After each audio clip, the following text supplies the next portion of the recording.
എന്നോട് പലരും അങ്ങനെ ഓരോ കാര്യങ്ങൾ പറയുന്നതിന്റെ ഇടയ്ക്ക് കുറെ കാര്യങ്ങൾ പറയണ്ടായി. ക്ലൗഡ് കിച്ചന്റെ കുറെ പൈസ വാങ്ങിയിട്ട് അവര് റെസ്പോൺസ് തരാതിരിക്കുന്നവരൊക്കെ ഉണ്ട്. അപ്പൊ നിങ്ങൾ അങ്ങനെയുള്ള അതിൽ പൈസ കൊടുക്കുന്നതിന് മുമ്പ് നന്നായി ആലോചിച്ചിട്ട് വേണം. ഈവൻ എന്റെ കേസിലായാലും നിങ്ങൾ പൈസ തരുന്നതിന് മുമ്പ് ആലോചിച്ചിട്ട് വേണം. ഞാൻ അങ്ങനെ ആ, പറയും, നിങ്ങൾ എല്ലാ കാര്യങ്ങളും വെരിഫൈ ചെയ്യാം ഓൺലൈനായിട്ട്. ഇത് ആ, ആ. ഉള്ളൊരു കമ്പനിയാണോ, ഞങ്ങൾക്ക് അവരുടെ ഇതേപോലെ അക്കൗണ്ട് ആണോ? ഇതേപോലെ ഞങ്ങൾ ഒരു ക്ലാസ്സിൽ അറ്റൻഡ് ചെയ്തിട്ടേ മറ്റേ ഉം, ബിസിനസ് എന്ന് പറഞ്ഞിട്ടുണ്ടല്ലോ ഈ ഉം, മെൽറ്റി. ഉം, അതിൽ ഞാൻ ചേർന്നിട്ട് ഇതേപോലെ 1999 രൂപ ഉം, ഇത്ര ദിവസം അടക്കണം, അങ്ങനെ ഗൂഗിൾ മീറ്റിൽ പങ്കെടുക്കാൻ പറ്റുള്ളൂ എന്നൊക്കെ ഞങ്ങൾ ഫോഴ്സ് ചെയ്ത് അവസാനം അടച്ചു. പക്ഷെ ഒരു ഉം. കാര്യം ഉണ്ടായിരുന്നില്ല. പിന്നെ അവര് ഒരു മൈൻഡ് ചെയ്യില്ല. നമ്മൊരു ആ, സംശയം ചോദിച്ചാലും അങ്ങനത്തെ ഒരു എന്താ പരിപാടി പ്രശ്നം ഉണ്ടായിരുന്നു. എന്നറിയോ? ഇപ്പൊ കഴിഞ്ഞ ആഴ്ച എന്നോട് ഒരു നമ്മുടെ ഗ്രൂപ്പിലുള്ള ഒരു കുട്ടി വിളിച്ചിട്ട് പറഞ്ഞു, മാഡം, ഞാൻ പേര് പറയണില്ല ഏത് കമ്പനിയാന്നുള്ളത്. അപ്പൊ നിങ്ങൾ ഇങ്ങനെ ഓരോന്ന് പറയുന്നതുകൊണ്ട് ഞാൻ പറയുന്നതാണ്, എല്ലാവരോടും ഇതായിട്ട് പറയാണ്, നമ്മൾ അറിയുന്ന ഇൻഫർമേഷൻ ഷെയർ ചെയ്യുന്നു. ആ കുട്ടി എന്നോട് പറഞ്ഞു, മാഡം, നിങ്ങൾ എൻ്റെ കയ്യിൽ നിന്ന് 1000 രൂപ വാങ്ങിയിട്ട് കുറെ മാസങ്ങളായല്ലോ, എന്താണ് മിണ്ടാതിരിക്കണം, പൈസ കിട്ടുന്നവരെ നിങ്ങൾ ഭയങ്കര ഇതായിരുന്നല്ലോ, ഓരോ ദിവസം വിളിച്ചുകൊണ്ടിരിക്കുന്നല്ലോ. അപ്പൊ ഞാൻ ചോദിച്ചു, ഞാനോ? നിങ്ങൾ എനിക്ക് പൈസ അയച്ചിട്ടുണ്ടോ ചോദിച്ചു. അപ്പൊ അതിന്റെ സ്ക്രീൻഷോട്ട് ഇടുമോ ചോദിച്ചു. അപ്പൊ ഞാൻ പറഞ്ഞു, ഏത് ആ, ആ, കമ്പനിക്കാണ് നിങ്ങൾ പൈസ അയച്ചത്, അതിന്റെ സ്ക്രീൻഷോട്ട് ഒന്ന് അയച്ചു തരും എനിക്ക് അയച്ചിട്ടുണ്ടെങ്കിൽ. അപ്പൊ ആ കുട്ടി കമ്പനിയുടെ പേര് പറഞ്ഞു. അപ്പൊ എനിക്ക് മനസ്സിലായി. ഉം, അപ്പൊ ഞാൻ പറഞ്ഞു, ഞാൻ ആ കമ്പനിയല്ല, എന്റെ കമ്പനിയുടെ പേര് കൊച്ചേച്ചി കിച്ചൺ കോച്ച് എന്നാണ്.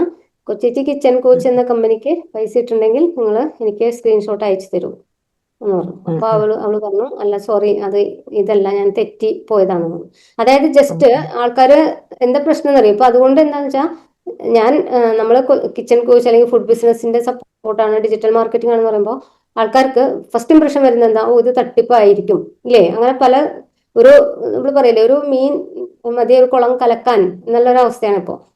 ഇതിപ്പോ ഉം, ഒരു ഉം, കേസല്ല, 4-5 കേസായി എനിക്ക് ഇങ്ങനെ വരുന്നു. ഓക്കെ, ഈ ഒരു സെയിം കമ്പനിയുടെ ഉം, പേര് ഞാൻ പറയുന്നില്ല. അപ്പൊ നിങ്ങൾ ആർക്കാണ് കൊടുക്കുന്നത് അവരുടെ വെരിഫൈ ചെയ്യാം. അവരുടെ കസ്റ്റമേഴ്സിനോട് നിങ്ങൾക്ക് സംസാരിക്കണം എന്ന് പറയാം. ഞാനിത് പറയേണ്ട അവസ്ഥ വീണ്ടും വന്നതിൽ എനിക്ക് വിഷമമുണ്ട്. അതായത് നിങ്ങളുടെ പൈസ പോയി ഉം, എന്നറിയുന്നതിൽ എനിക്ക് വിഷമമുണ്ട്. അതായത് ഉം, അവര് നിങ്ങളോട് പൈസ അടയ്ക്കാൻ പറയുമ്പോൾ നിങ്ങൾ എന്താണ് സർവീസ് ചെയ്യുന്നത്, നിങ്ങളുടെ കസ്റ്റമേഴ്സ് ആരൊക്കെയാണ്, അവർക്ക് എന്ത് റിസൾട്ടാണ് കിട്ടിയത്, ഇതെങ്കിലും നിങ്ങൾക്ക് ചോദിക്കാമല്ലോ. അതുകൂടാതെ നിങ്ങൾ അവരുടെ ഉം, കമ്പനിയെ കുറിച്ചിട്ട് ഒന്ന് മൊബൈലിൽ അടിച്ചു നോക്കിയാൽ മതി. അവരുടെ പേര്, അവരുടെ കമ്പനി എവിടെയാണ്, ഉം, അവർക്ക് ഓഫീസ് ഉണ്ടോ, വെബ്സൈറ്റ് ഉണ്ടോ, അവർ GST രജിസ്റ്റർ ചെയ്തിട്ടുണ്ടോ, അങ്ങനെയുള്ള പല കാര്യങ്ങളും നിങ്ങൾക്ക് ഓൺലൈനിൽ സെർച്ച് ചെയ്താൽ കിട്ടും. അവര് നിർബന്ധിക്കുന്നുണ്ട് പറഞ്ഞിട്ട് നിങ്ങൾ പൈസ കൊടുക്കരുത്.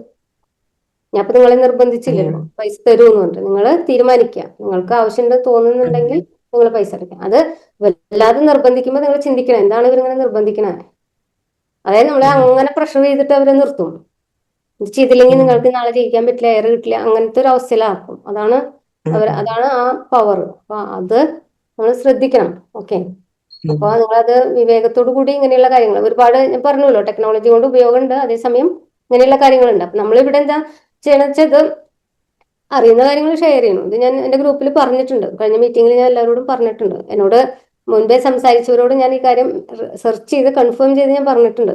ഇങ്ങനെയുള്ള കാര്യങ്ങളിൽ തീർച്ചയായിട്ടും നിങ്ങൾ പൈസ അടക്കുന്നതിന് മുമ്പ് ഒരാളെങ്കിലും, അവര് മാറ്റിയിട്ടുള്ള ഒരാളെങ്കിലും നിങ്ങൾ വിളിച്ച് ചോദിക്കുക, അവരുടെ നമ്പർ ചോദിക്കുക. നിങ്ങൾ സർവീസ് കൊടുത്തിട്ടുള്ള ഒരാളുടെയെങ്കിലും നമ്പർ തരാൻ പറയാം. ഓക്കെ, അത് ഓക്കെ. വിശ്വസിക്കാവുന്ന ഒരാളാണെന്ന് നിങ്ങൾക്ക് തോന്നുന്നുണ്ടെങ്കിൽ എടുക്കുക. അതല്ലെങ്കിൽ ഓൺലൈനായിട്ട് നിങ്ങൾ അവരുടെ പേജ് പോയി നോക്കുക, അവരുടെ അഡ്രസ്സ് പോയി നോക്കുക, അവരുടെ ആരൊക്കെയാണ് അതിലെ ആളുകൾ നോക്കുക. ഉണ്ടാവുമല്ലോ, അവരുടെ ആ, പേഴ്സണൽ പേജൊക്കെ ലിങ്ക് ചെയ്തിട്ടൊക്കെ ഉണ്ടാവും, അതൊക്കെ ഉണ്ടാവണം. അതില്ലെങ്കിൽ മനസ്സിലാക്കാം, അത് വിശ്വസിക്കണം. നിങ്ങളതിനാരും നിർബന്ധിക്കണമെന്നില്ല, നിങ്ങൾ തീരുമാനിച്ചാലല്ലേ പൈസ പോകുള്ളൂ ബാങ്കിൽ നിന്ന്. Okay, okay. Thank you ma'am.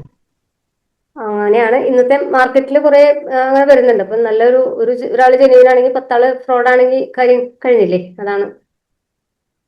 അപ്പൊ അവിടെ പറ്റിക്കപ്പെടുമ്പോഴേ നമ്മുടെ കോൺഫിഡൻസ് പോവാണ്. അത് നിങ്ങളുടെ അവസ്ഥ എനിക്ക് മനസ്സിലാവും. അപ്പൊ ഞാനും അങ്ങനെയുള്ള അവസ്ഥയിൽ പോയിട്ടുണ്ടാവും.